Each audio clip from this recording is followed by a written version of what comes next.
Video अच्छी लगे तो चैनल को लाइक शेयर सब्सक्राइब जरूर करें। आपका दिल से शुक्रिया रहेगा। राधा स्वामी जी। जी राधा स्वामी जी। आज का सत्संग रहेगा जीवित मरना। क्या मकसद है हमारा, कैसे जीवित हम मर सकते हैं और कैसे हम भवसागर से पार हो सकते हैं। तो दीक्षा या नामदान के समय सतगुरु शिष्य को अपनी सूरत या चेतना को सारे शरीर से सिमेट कर आंखों के केंद्र तक लाने की विधि सिखाता है। जहां शिष्य शब्द धुन के संपर्क में आता है, शरीर को खाली करने और चेतनता को आंखों के केंद्र में लाकर ठहराने की क्रिया को संत जीते जी मरना कहते हैं। जब मृत्यु आती है तो हमारी आत्मा पांव के तलवे से ऊपर की ओर सिमटती है और आंखों के बीच में आ जाती है। इसके बाद ही वह शरीर को छोड़ती है। पहले पैर ठंडे हो जाते हैं, फिर टांगे ठंडी होती हैं, फिर सारा शरीर ठंडा हो जाता है, परंतु आत्मा तब भी शरीर के अंदर रहती है और कभी कभी हम सचेत भी रहते हैं।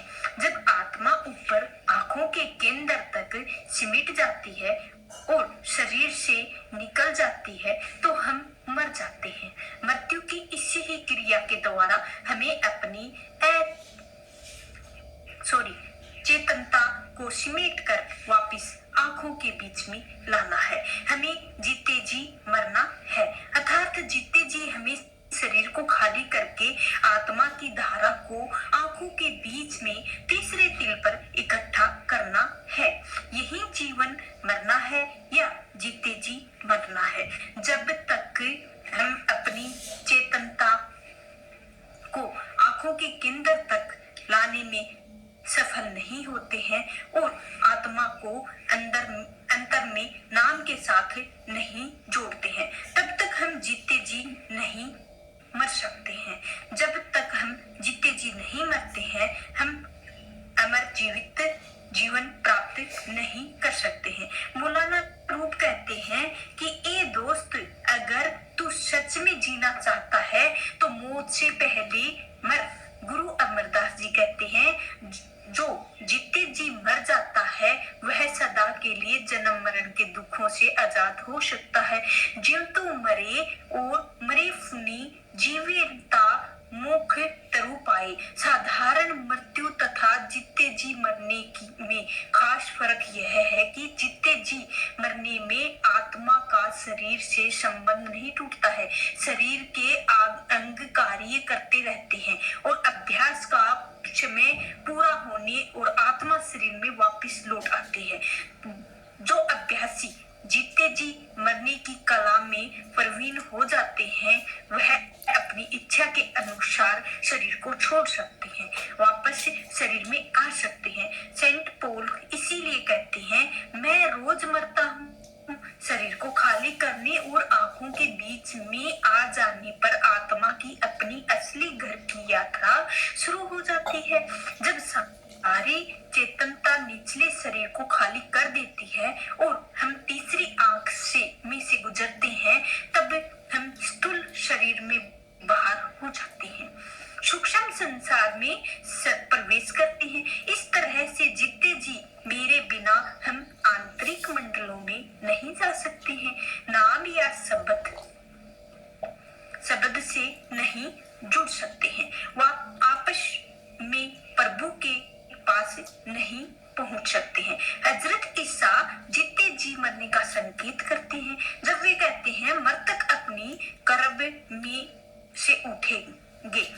मैं बार बार और तुमसे कहता हूँ कि समय आ रहा है, बल्कि आ गया है, जब मृतक प्रभु के पुत्र की आवाज सुनेगा। जो उसे सुनेगा वे जिएगा, क्योंकि समय आ रहा है जब वे सब जो प्रभु में है उनकी आवाज सुनेंगे, आगे आएंगे। आपका भाव कि शरीर का आंखों के नीचे का भाग कर्ब के समान है। इस भाग को आत्मा कर्ब में दबे हुए मुद्दे के समान है। प्रभु के पुत्र की आवाज से भाव आंखों के ऊपर भाग में आ रही शब्द की रूहानी धुन से है। इस धुन को सुनकर आत्मा शरीर के नीचे के भाग में सिमट कर आंखों के ऊपर आ जाती है। इससे मृतक को जाग उठता है, अर्थात परमात्मा अथवा अपनी निज घर की ओर मृत आत्मा उस प्रभु तथा अपनी असली घर के प्रति दोबारा जिंदा हो जाता है। सो प्रभु के पुत्र की आवाज अर्थात शब्द की आवाज को सुनकर आत्मा शरीर रूपी और शमशान से निकलकर ऊपर के मंडलों में आ जाएगी। वह समय आ रहा है, बल्कि आ गया है। हजरत ईसा का भाव वो है कि शरीर की जो शमशान में कैद आत्मा को शब्द के अभ्यास के द्वारा मुक्ति करने का समय आ गया है। वह समय मनुष्य जन्म का अनमोल अवसर है, जो इस समय हमें मिला हुआ है, जिसका हमें लाभ उठाना चाहिए। ईरान के सूफी फकीरों ने भी मनुष्य शरीर को शमशान या कब्र कहा है। शमशे परवेज कहते हैं, कितना अच्छा हो अगर तुम एक रात भी अपनी रूह को इस शरीर से बाहर ला सको और इस शमशान के पीछे छोड़कर अंदर के आसमानों पर चढ़ सको। अगर तुम्हारी रूह है तुम्हारे शरीर को खाली कर देगी तो तुम मौत की तलवार से बच जाओगे और ऐसी नूरानी बाग में पहुंच जाओगे जहां पतझड़ की पहुंच नहीं है। जब तक ख्याल आंखों के नीचे काम कर रहा है तब तक हम परमात्मा की ओर मृतक के समान है। जब यह ख्याल सिमटकर आंखों के बीच में आ जाता है तब हम मालिक की ओर जीवित हो जाते हैं।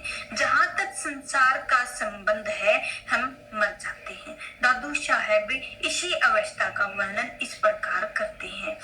जीवित माटी है रेह साई सन्मुख होई, दादू पहले मरी रहे पीछे तो सब कोई। हिजरत ईसा हम इस आध्यात्मिक जागृत का वर्णन है और मृतक का जीवित होना कह कर सकते हैं।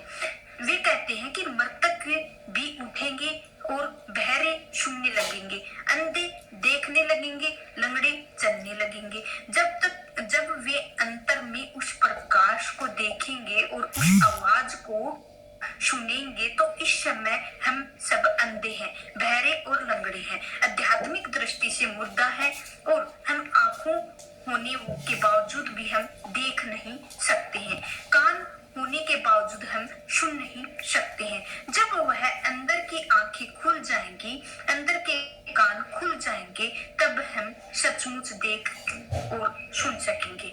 तब हम अंदर के प्रकाश को देखने और अंदर की शब्द की आवाज को सुनने के योग्य हो जाएंगे। तब हम सही अर्थों में जिंदा हो जाएंगे और सही मार्ग पर चलते हुए अपने परम पिता के पास पहुंच जाएंगे। इस सत्य का अनुभव करने से पहले हम आंखें होते हुए भी देख नहीं पाते हैं, कान होते हुए भी हम सुन नहीं पाते हैं। अंधा कौन है? वह जो अपने सामने पड़ी चीजें को देख ना सके। हम सब जानते हैं कि परमात्मा हमारे अंदर है, वह इस संसार इस रचना के कण कण में मौजूद है, लेकिन हम उसे देख नहीं पाते हैं, न ही अंदर न बाहर। इसीलिए संत महात्मा हमें अंधा कहते हैं। गुरु अमरदास जी फरमाते हैं, जो लोग शब्द के प्रकाश को नहीं देखते हैं, उस शब्द की आवाज को नहीं सुनते हैं, वे अंधे और बहरे हैं। ऐसे लोगों का मनुष्य जन्म व्यर्थ होता है। शब्दों ने जाहनी से अन्य बोले से कि तू आए संसारा, लेकिन जब अंदर की आंख तथा अंदर के कान खुल जाएंगे तो हम प्रकाश को देख सकेंगे, उस शब्द को हम सुन सकेंगे। तब हम शब्द के उस दिव्य संगीत को सुन सकेंगे। मरे हुए को जीवित कर देते हैं। तो गुरु अंगद देव जी कहते हैं कि हम जीते जी मर जाते हैं। तब हम बिना आंखों के देखने, बिना कानों के सुनने, बिना जीवा के बोलने और बिना हाथों के कार्य करने के बिना और पैरों के चलते हैं। चलने लगते हैं। इस प्रकार हम परमात्मा के हुक्म शब्द नाम को पकड़कर परमात्मा से मिलाप करने योग्य बन जाते हैं। तो आज का सत्संग इधर ही समाप्त होता है। चैनल को लाइक करें, सब्सक्राइब करें। अगर आपको सत्संग पसंद आया हो तो आपका कमेंट में राधा स्वामी जरूर लिखें। राधा स्वामी।